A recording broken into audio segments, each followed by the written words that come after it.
Hello বন্ধুরা, আজকে বানালাম চিচিঙ্গে দিয়ে চিংড়ি মাছ দিয়ে একটা চচ্চড়ি। তো এটা 500 গ্রামের একটা চিচিঙ্গে আছে, এটাকে ভালো করে আমি ছাড়িয়ে নিলাম, বটি দিয়ে কেটেছি আমি।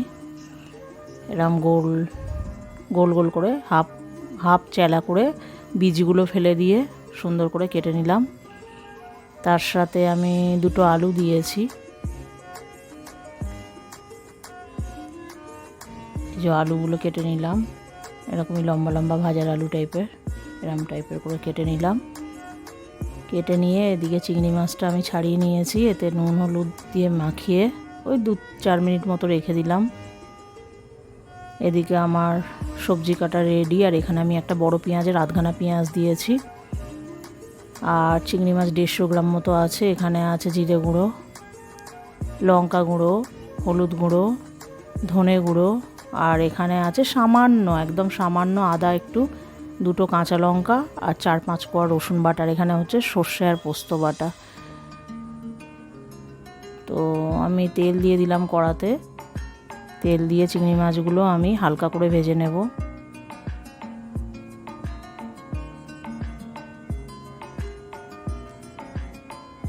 চিংড়ি মাছগুলোকে সব দিয়ে দিলাম, নুন হলুদ মাখানো ছিল। তা ওগুলো হালকা করে ভেজে আমি তুলে নিয়েছি, ওই 2-3 মিনিট মতো ভেজে।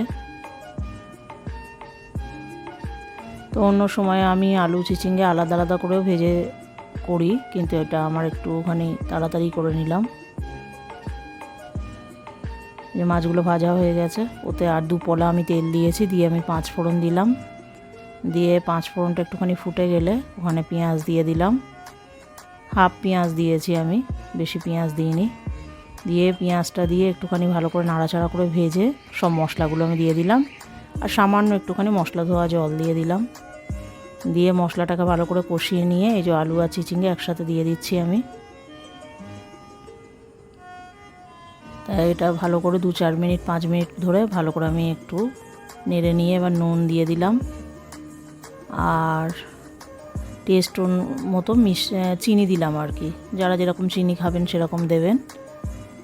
তো এটাকে আমি ঢাকা দিয়েছি। ঢাকা দিয়ে যখন সফট হয়ে গেছে আলু আর চিচিঙ্গে, তখন এই যে সর্ষে পোস্ত বাটাটা দিয়ে দিলাম। দিয়ে ভাজা চিংড়িটাও দিয়ে দিলাম এর মধ্যে।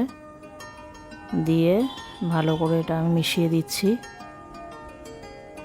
আর একটুখানি ওই মাছ ভাজার থালাটাই ধুয়ে একটু জল দিয়ে দিলাম।